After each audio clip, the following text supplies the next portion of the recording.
नमस्कार, आप देख रहे हैं कशिश न्यूज। मैं हूं रश्मि श्रीवास्तव आपके साथ। बड़ी खबर आपको बता दें, पूर्व मुख्यमंत्री हेमंत सोरेन से जुड़े जमीन घोटाला मामले में गिरफ्तार झारखंड मुक्ति मोर्चा नेता अंतु तिर्की, जमीन कारोबारी और साथ ही विपिन सिंह और इरशाद की रिमांड पर आज सुनवाई हुई और कोर्ट ने सभी को 5 दिनों की रिमांड दी है। ईडी इन चारों आरोपियों से अब पूछताछ करेगी। ईडी ने कोर्ट से 7 दिनों की रिमांड मांगी थी, लेकिन कोर्ट ने 5 दिनों की ही रिमांड दी है। तो ये बड़ी खबर बता रहे हैं, पूर्व सीएम हेमंत सोरेन से जुड़े जमीन घोटाला मामले में गिरफ्तार झारखंड मुक्ति मोर्चा नेता अंतु तिर्की, जमीन कारोबारी प्रिय रंजन सहाय, विपिन सिंह और इरशाद की रिमांड पर आज सुनवाई हुई है और कोर्ट ने सभी को 5 दिनों की ईडी की रिमांड दी है। और सहयोगी संदीप इस वक्त हमारे साथ जुड़ गए हैं। संदीप, सुनवाई पूरी हुई है और 5 दिनों की रिमांड दी गई है। ईडी अब इन चारों से 5 दिन तक पूछताछ करेगी, क्या पूरी जानकारी?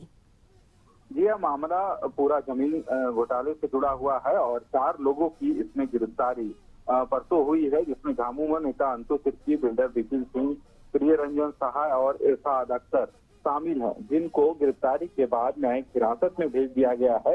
हालांकि ईडी की तरफ से कल अदालत में इनसे पूछताछ के लिए 7 दिन की रिमांड मांगी गई थी, पर आज इस रिमांड मामले पर सुनवाई हुई है और कोर्ट ने 5 दिन की रिमांड ईडी को दी है। यानी अगले 5 दिनों तक ईडी के जो अधिकारी हैं इन चारों से पूछताछ कर सकेंगे। और यदि इस पूरे प्रकरण को देखा जाए तो कहीं ना कहीं पूर्व मुख्यमंत्री हेमंत सोरेन से जो जमीन घोटाले से जो मामला जुड़ा हुआ है, उसी से इस पूरे मामले की तार जुड़ी हुई है। और सदाम हुसैन की जो गिरफ्तारी इस मामले में हुई थी और सदाम हुसैन से जो पूछताछ हुई थी, जिसके बाद कहीं ना कहीं इन लोगों का नाम आया था और परसों सुबह से ही इनके ठिकानों पर छापेमारी हुई थी और देर रात कह सकते हैं इनको ईडी ने गिरफ्तार भी कर लिया था इस मामले को लेकर। और दूसरे दिन इनको कोर्ट में प्रोड्यूस किया गया और वहां से इनको न्यायिक हिरासत में जेल भेज दिया गया है। हालांकि इनसे जो आगे की पूछताछ है उसके लिए कोर्ट से ईडी ने रिमांड मांगा था। 7 दिन के रिमांड मांगी गई थी ईडी की तरफ से और 5 दिन की जो अनुमति है कोर्ट ने मंजूर कर दिया है। यानी अगले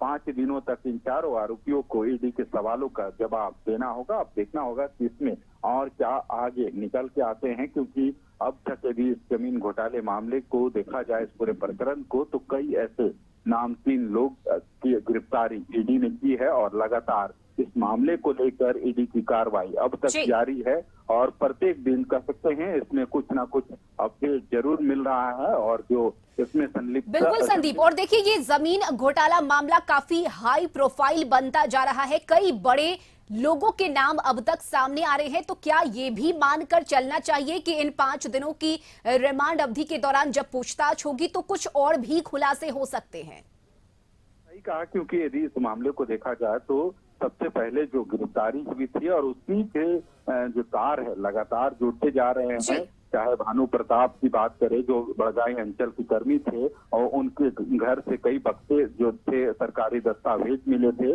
और उसी के आधार पर पूर्व मुख्यमंत्री हेमंत सोरेन की भी गिरफ्तारी हुई है। जो रांची के डीसी थे छवि रंजन, उनकी भी गिरफ्तारी इसी मामले को लेकर हुई है। और जो कई ऐसे जमीन दलाल थे जिनकी गिरफ्तारी इस प्रकरण में हुई थी और लगातार जो पूछताछ हुई है उससे कहीं ना कहीं एक से कहीं एक मिलती जा रही है। रही वजह है कि इसमें जो संलिप्तता है लोगों की, उनकी संख्या लगातार बढ़ रही है और इसी के तहत पिछले दिनों कह सकते हैं परसों को 4 लोगों की गिरफ्तारी हुई थी और अब उनसे भी 5 दिनों तक पूछताछ होगी। ईडी को अनुमति मिली है अदालत से कि 5 दिनों तक पूछताछ कर सकते हैं। चलिए, बहुत शुक्रिया संदीप आपका तमाम जानकारी के लिए। तो जेएमएम के नेता है अंतु तिर्की समेत 4 को 5 दिनों की रिमांड पर लिया गया है और ईडी अब इन सभी 4 आरोपियों से 5 दिन तक पूछताछ करेगी। यहां वक्त एक छोटे से ब्रेक का हो चला है, जल्द लौटेंगे।